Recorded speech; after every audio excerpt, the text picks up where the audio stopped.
Kính chào quý khán giả của đài Little Sài Gòn TV trong chương trình Kết nối cộng đồng cùng với Tina Đỗ. Chắc là quý vị cũng nhận thấy là hôm nay cái khung cảnh quay hình nó hơi khác đúng không ạ? Dạ thưa, đây là bởi vì Tina muốn mời quý vị tham khảo một chút xíu về cái trung tâm bảo tồn Irvine để chúng ta tìm hiểu thêm về những cái nạn cháy rừng. Đó là một trong những cái vấn đề về an toàn mà cộng đồng cũng thường rất là hay quan tâm. Thì trong chương trình ngày hôm nay, Tina có mời được ông Mike O'Connor là tổng giám đốc của Trung tâm Bảo tồn Irvine để nói cho chúng ta biết về những cái công việc của họ cũng như là về những cái mối hiểm họa về cháy rừng. So thank you so much, Mike, for joining our show on Little Saigon TV today. It's my pleasure. Could you please say hi to the audience? Hello, everyone. Welcome to the open space. Yeah. So I just mentioned briefly about the Irvine Conservatory Ranch. Can you please give the audience a brief introduction about what you do and also the agency, what they're responsible for? Certainly. Irvine Ranch Conservancy is a nonprofit organization, and we work with public landowners to manage their open space and their natural resources and provide opportunities for people to come out and enjoy them. So we have volunteers that lead hikes, and we do natural resources management. One of our very, very important areas of work is wildfire prevention.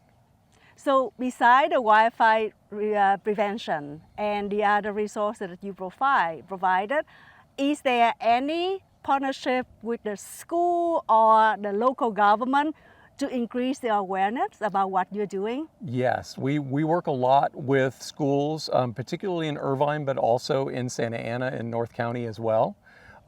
We want people to understand how special these lands are. We're actually standing in the middle of what they call a biological diversity hotspot, which means it's one of the most important places on the planet for plants and animals.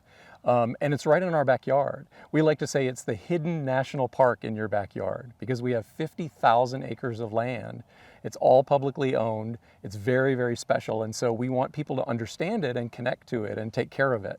And the way they do that is by experiencing it through education. So we have a lot of programs like that. Nice. Dạ thưa quý vị, ông Mike vừa chia sẻ là Irvine Ranch Conservancy là một tổ chức bất vụ lợi và làm việc với các chính quyền của địa hạt cũng như là các chính quyền địa phương để tăng cường cái sự hiểu biết cũng như là ý thức về bảo vệ môi trường và đặc biệt là lưu ý về tệ nạn cháy rừng, và họ cũng hợp tác với rất nhiều những trường học cũng như là các cơ quan ở địa phương cấp thành phố, đặc biệt là các trường học ở thành phố Irvine và ở Santa Ana và các trường học ở phía bắc của quận Cam của chúng ta.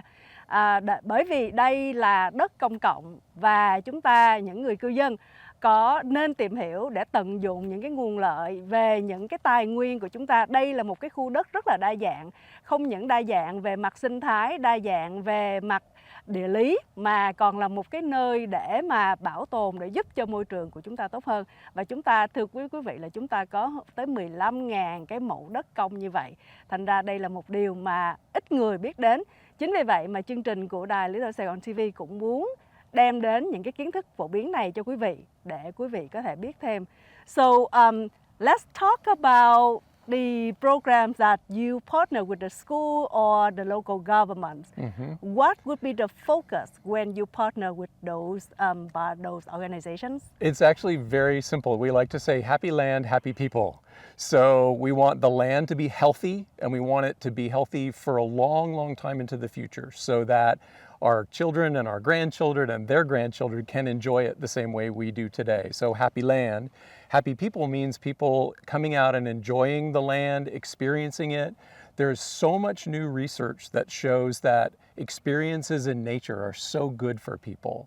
I saw one just the other day that said 2 days walking in nature is better than meditation and it's better than mindfulness. I completely agree because connecting to the nature is just so healthy. Yeah. Instead of iPad, Right. iPhone, Right. tablet, smartphones, Yes, that's you right. go for a walk and it just helps you to maintain the balance and also find peace. That's right. And when you are connecting well with the nature, with the land, with the plants, the animal, it just make us become better people. That's right. And one of the most important things is this land is so close. So I say it's like a hidden national park in our backyard.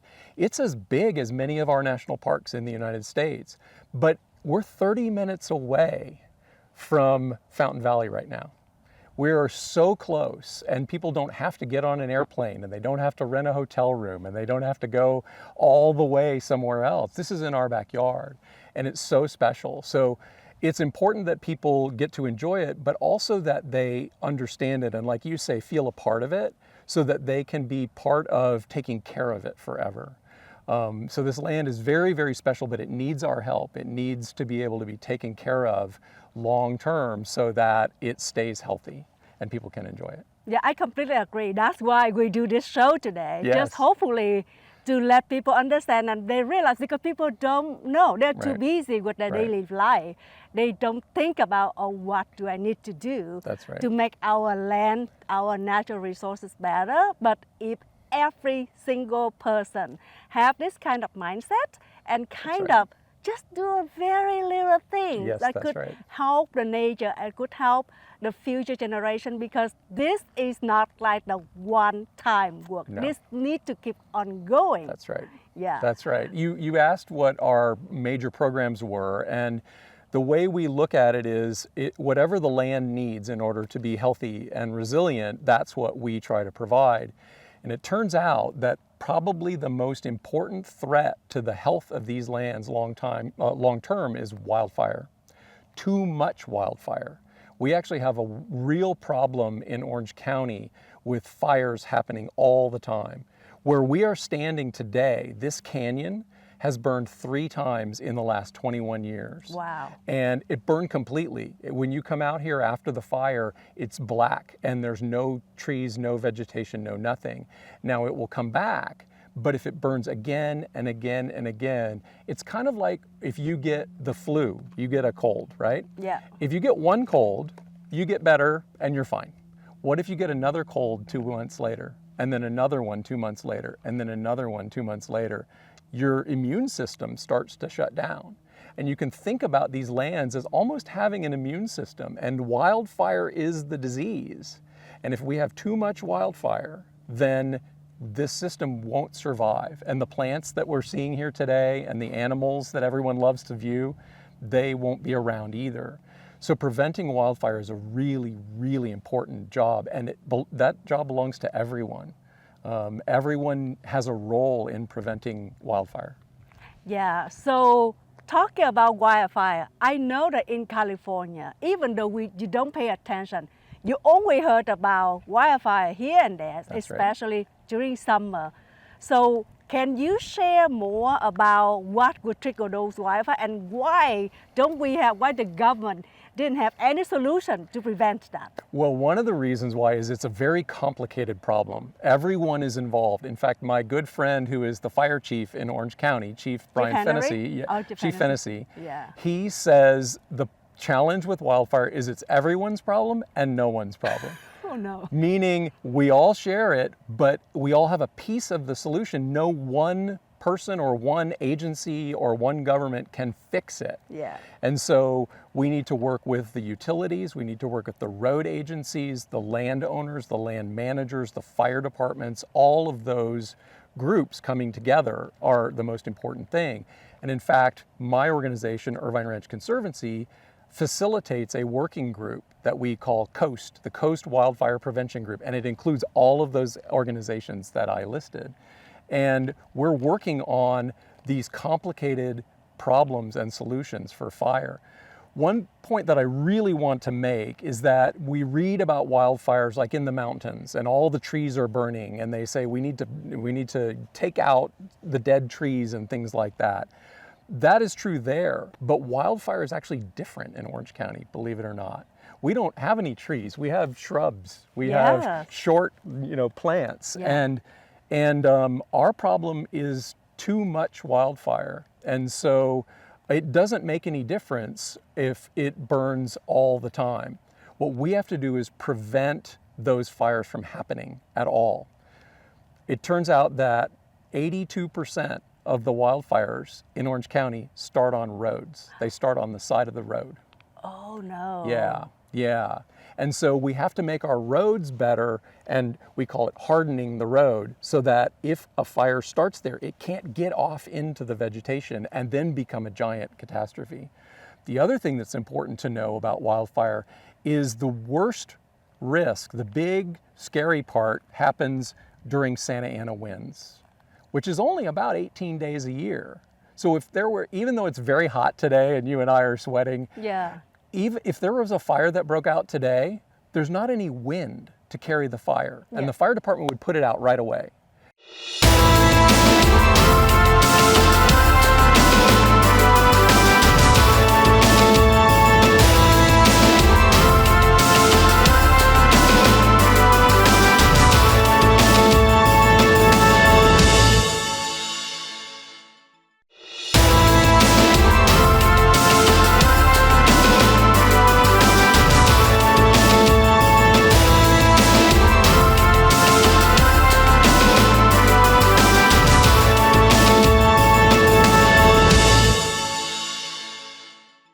But if we had a 50, 60, 80 mile an hour wind blowing today, and it was this hot with all this dry vegetation, we would have a gigantic wildfire, and it would risk everyone's homes and their lives.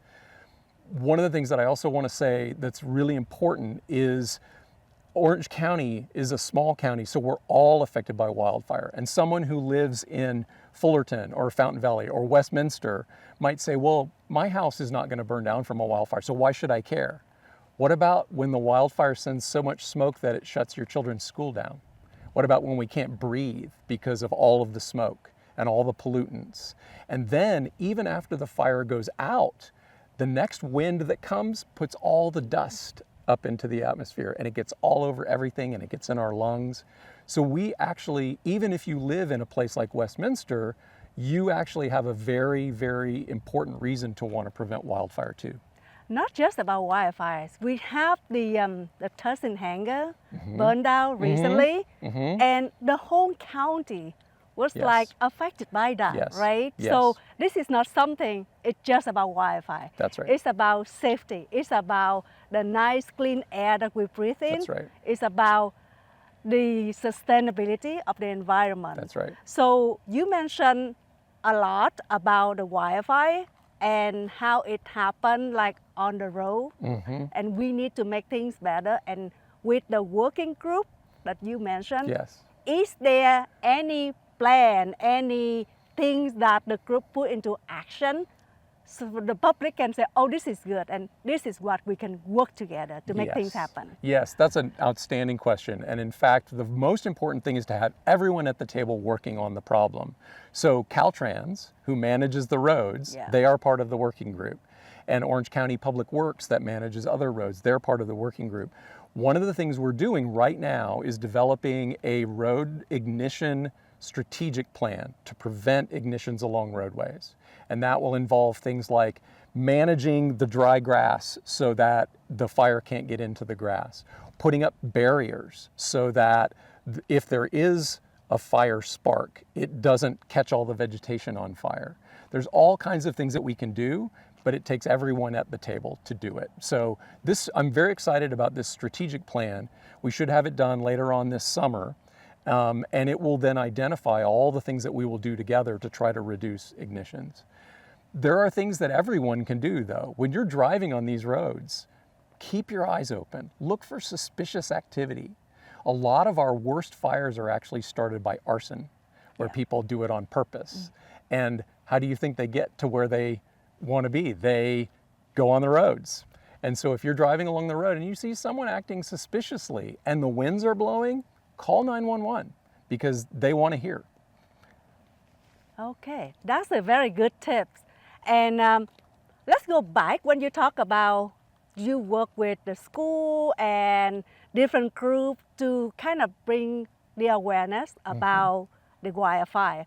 So for the school, for the students, is there any way that the school can partner better and to make the students to learn more? Because we want to educate the next generation, right? We want to make sure that they understand and they can do it. Yes. So with that, is there any special programs, curriculum that your organization and the school district kind of develop to help with the children? We do have some programs, and they mostly involve bringing the students out onto the land to get them to learn about it and contribute to it. We have a program for high school students where they come out and do research on the land, and the process of research teaches them about what does climate change do, what does wildfire do, how do you protect plants and animals, all those kinds of things.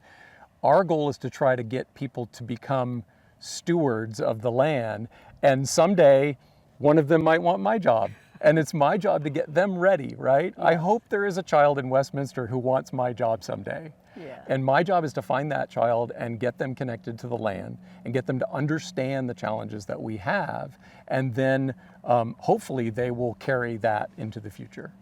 So as Irvine Ranch Conservancy, a nonprofit organization, and get to work with the county and some of the local agencies to bring the awareness about wildfire and the other environmental issues.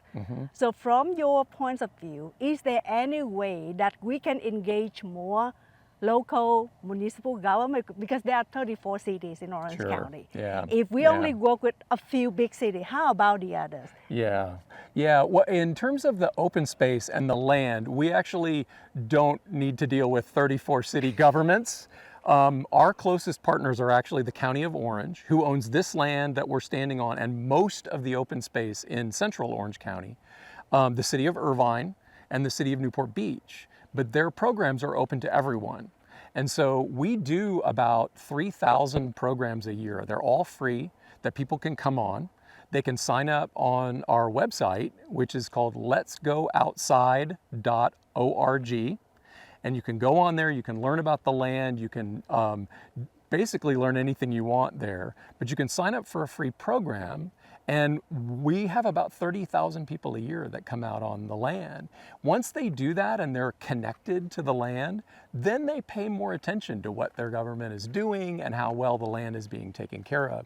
What I would love to have someday is a community of support for these lands. So when we're doing well, all of us collectively, people say, good for you. And when we're not doing well, they say, hey, you need to do better. And the only way we can do that is to have people who know these lands, they understand it, and they appreciate them.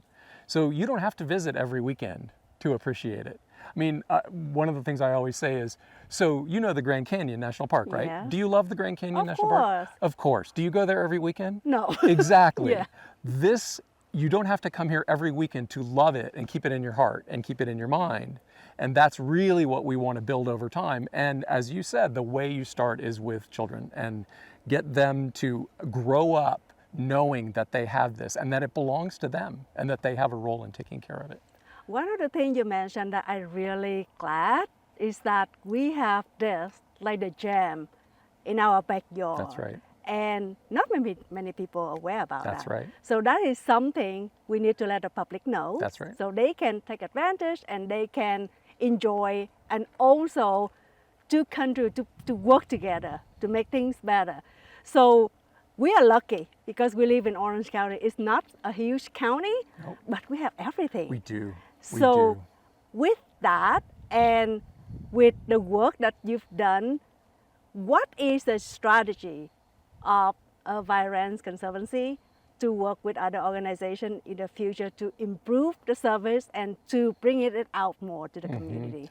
Well, I always like to say that it takes everyone working together to be able to do this. We cannot do it alone at Irvine Ranch Conservancy. We're just a small player in this.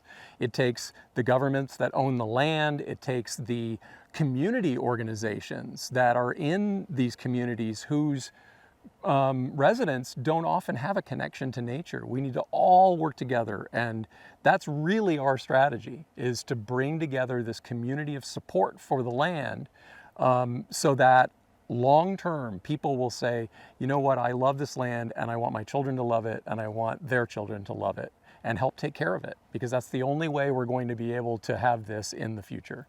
Yes, and if we have Wi-Fi a few times a year, then this will be gone. That's right. You mentioned earlier, before we do the recording, about the survey Yes. So can you share some statistic about the survey for the public? They know what would be the general concerns. Absolutely. So one of the other programs we're doing, in addition to the road ignition prevention plan, is we're doing a community outreach and engagement plan. And to figure out what we needed to do, we did a countywide survey of the entire county and asked people what they thought the number one problem was environmentally in the county.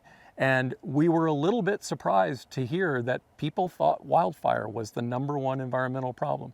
A little bit higher than climate change. Wow. And higher than drought and water supply. Now those three things all work together, right? Yes. Because as it gets hotter and drier, wildfire becomes more of a problem, drought becomes more of a problem. But using that information, we also found out that people don't understand how wildfire works. And that's why I wanted to make the point to you that our fires are not driven by trees catching on fire. They're driven by wind. And we only have those winds maybe 18 days a year. And so we're using that information to help people be ready for when a wildfire does break out, that their home is more ready for fire.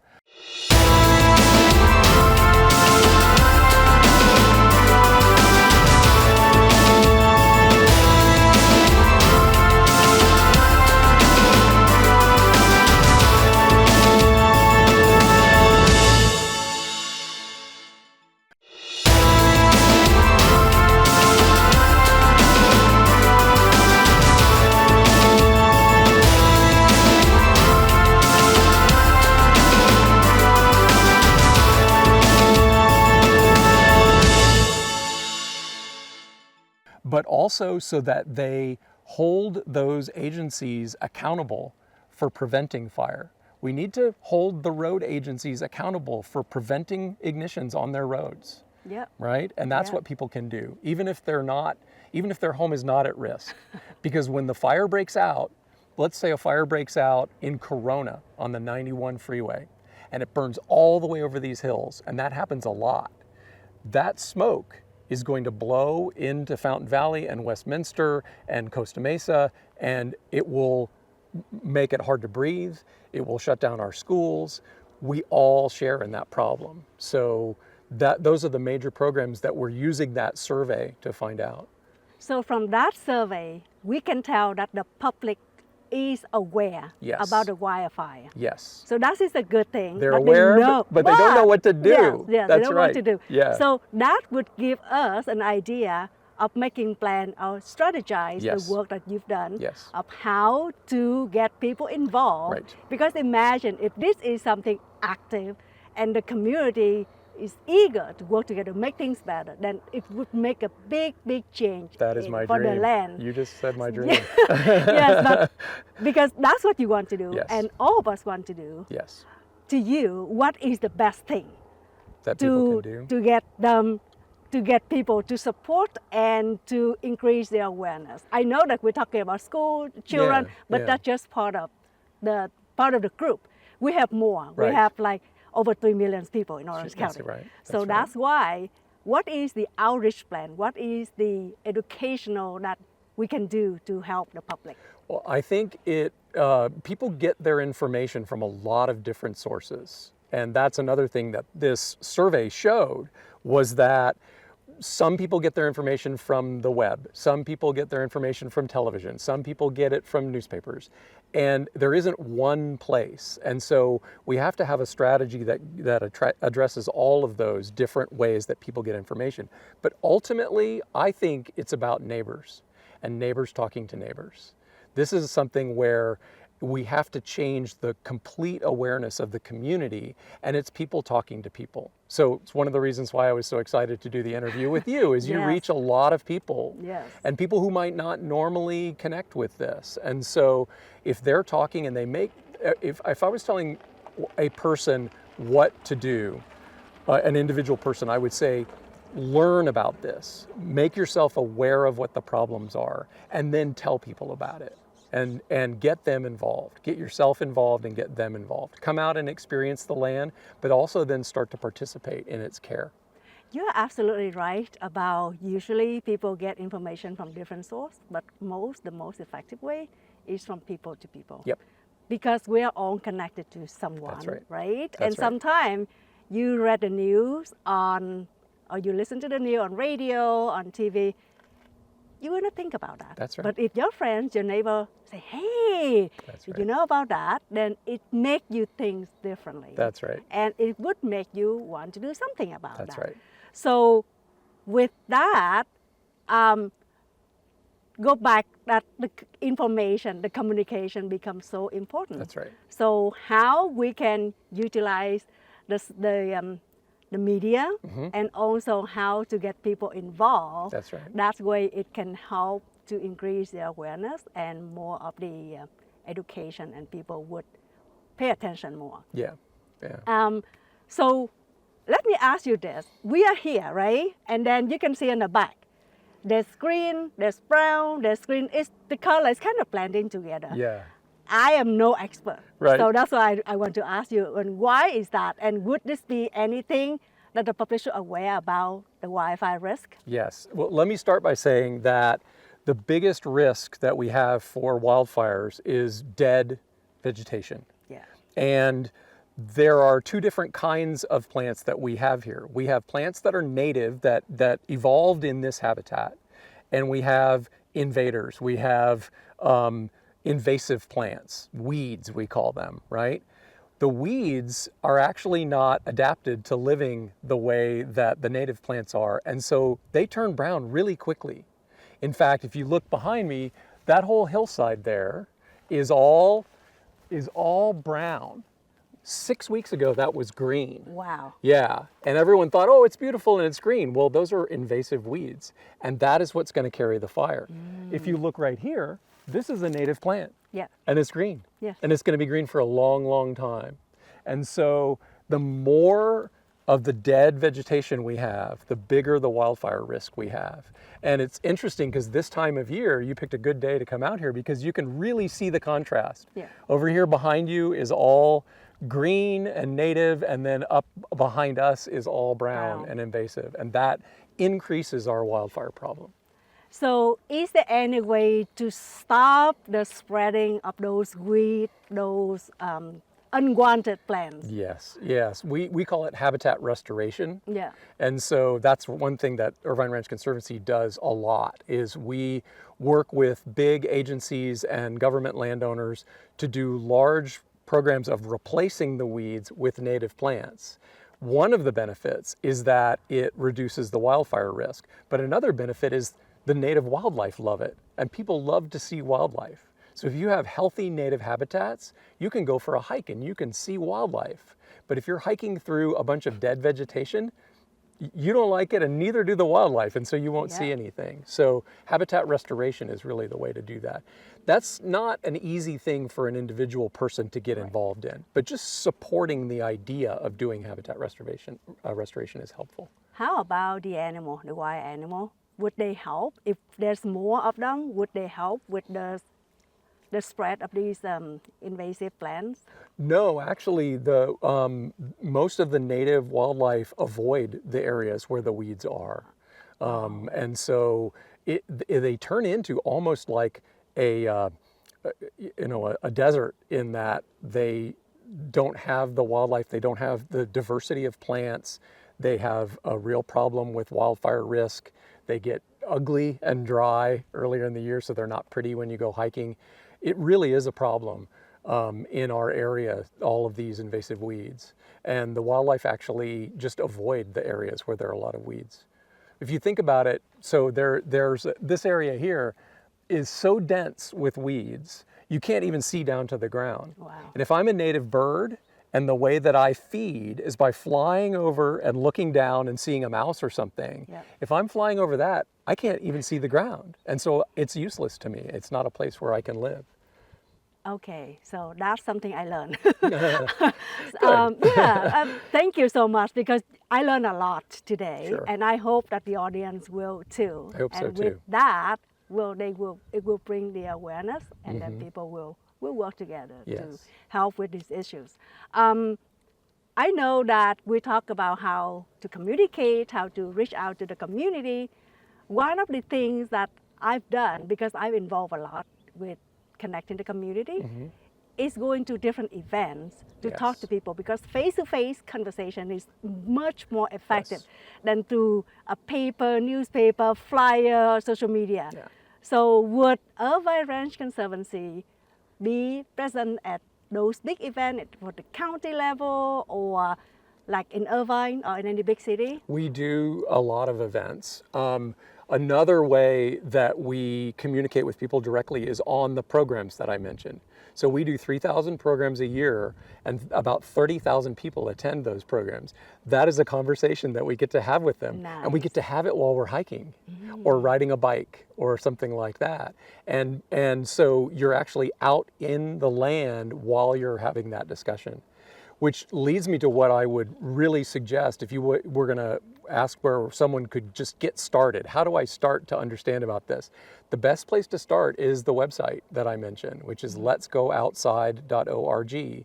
And if you go on there, you can learn about the land, you can learn about the programs, you can become a volunteer. We have 525 volunteers that give time all the time. And they do all kinds of fun things too. If you want to go out and really get involved in the land, you can be a volunteer. But if you just want to learn about it and join a program and have that conversation, then that's the way to do it. So I would encourage people to go to that website first and then see where that leads them. I like that idea, because these days people take advantage a lot on the online researches and getting information on social media, on website. So the more friendly user and the more informative the website is, it will attract more people to visit your website. Yeah. And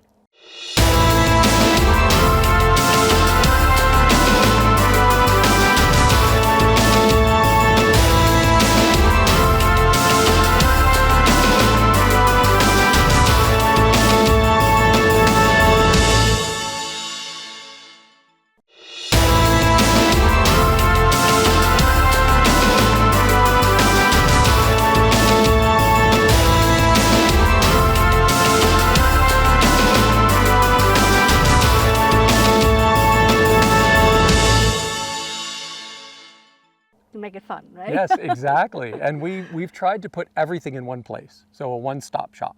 So not just our programs are listed on that website, but programs of the Laguna Canyon Foundation and programs of the Newport Bay Conservancy and programs that Orange County Parks does on their own. So everybody, it's not our website that we own, it's the land's website. It belongs to the land and everyone who's involved in it. So one thing that people may not be aware, that these lands are the county lands, and it's public. It's a public. That's correct. So maybe because they don't know, they don't care. They don't know, they don't care, right?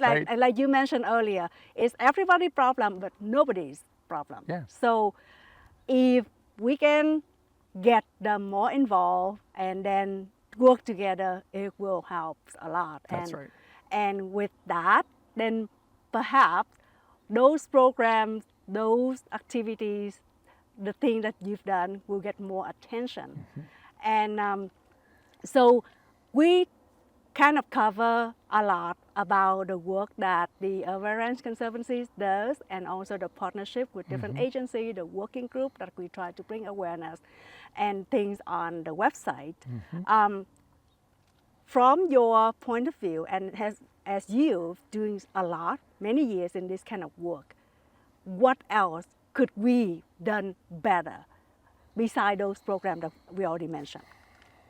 I think the one thing that if I could have my wish, it would be that people are more involved in taking care of the land.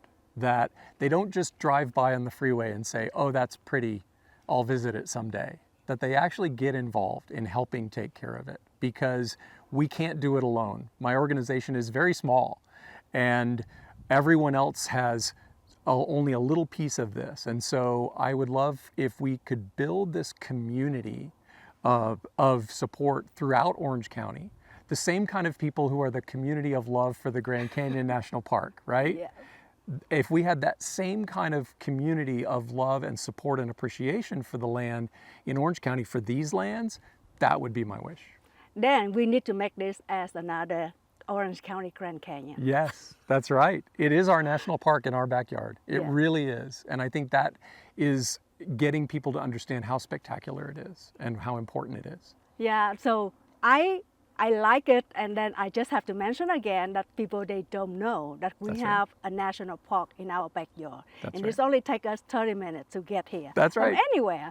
And you don't have to fly, you don't have to pay for hotel, you don't have to stay overnight. Nope. You can visit You can sleep in your anytime. own bed. Yeah. You can go for a spectacular hike in nature and then go home and sleep in your own bed. And it's also easy to gather friends and Yes. family to bring people out. That's right. Because this is local. That's right. And we are all connecting with people local around us. That's right. And if you like the idea, please spread the word. Please invite people to come out, and we can work together to make this place, this natural resource, this Orange County National Park, a much better place for the generation to come. Could not have said it better myself. Yeah. Wonderful. Thank you. Yeah.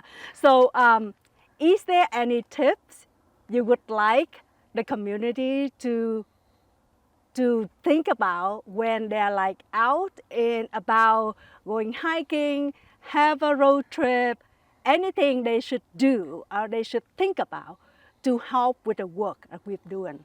Well, one of the most important things people can do when they're visiting is to stay on the trail. Remember, these are wild lands. You would be surprised at how many people come out here and they think they're going to go for a hike with flip-flops and they don't bring any water. And that happens in national parks too. But I think people remembering that these are wild lands and this is wild nature and you can experience it, but you need to be thoughtful about it. So staying on the trail, bringing water, wearing a hat and sunscreen, good shoes, not come out like we are in the middle of the day. Yes. And those are the things that people can do to enjoy it and be safe while they're doing it. Yeah. And also don't start fires. Oh, that is the most important That is thing. the most important thing. Yeah. And during the time the Santa Ana winds activated, what is the best way for people to work together to help preventing the wildfire? Well, you know, it's interesting you mentioned that because right now, people only think of it being an emergency after the fire breaks out. We think of it, the emergency, when the winds start blowing.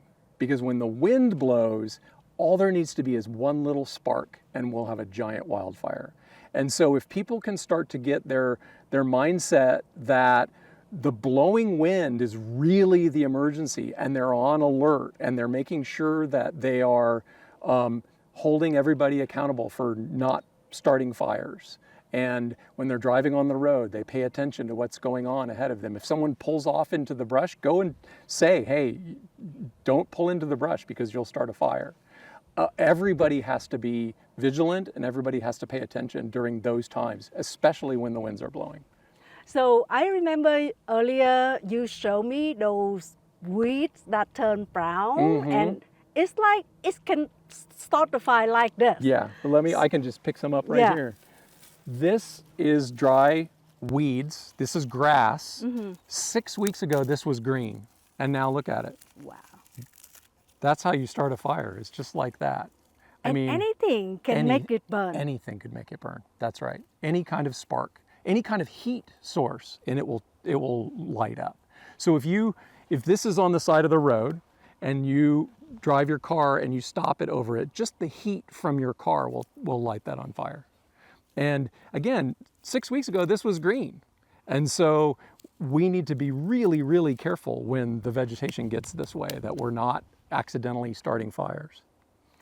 Yeah, I completely agree. And this, I would never think about it or pay attention about it at all before Yeah. the conversation we have today. Yeah. So I myself learned something, and I hope that the audience will too. so too. And we can definitely bring the awareness and make people think about it and to create a better environment for the generations to come. I think we are almost at the end of our recording time. Okay. Is there any message you would like to give the audience of Little Saigon TV? What I would say is, even if you don't live right next door to these lands, they belong to you. And they are yours to not only enjoy, but also to help take care of. And so everyone in Orange County, this is a resource that belongs to all of us. It's our national park in our backyard. And I would love to have everyone involved in taking care of it for the future. I love that. Thank you so much for your time. Thank I know you. how busy you are and so accommodating that we can do the recording. And I hope that with this, we can give the audience a message about how important it is to work together to maintain, to protect our national park and will make Orange County a better place to live for everybody. Thank you so much again, and we'll hope that we'll bring you to our show another time in the future. That sounds great. Let's Thank do it you. out on the land. Yes. Rất cảm ơn quý vị đã theo dõi chương trình Kết nối cộng đồng cùng với Tina Đỗ và ông Mike O'Connell của cơ quan bảo tồn Irvine Ranch Conservancy. Rất mong được gặp lại quý vị trong những chương trình sắp tới. Xin kính chào và hẹn gặp lại. Cảm ơn quý vị.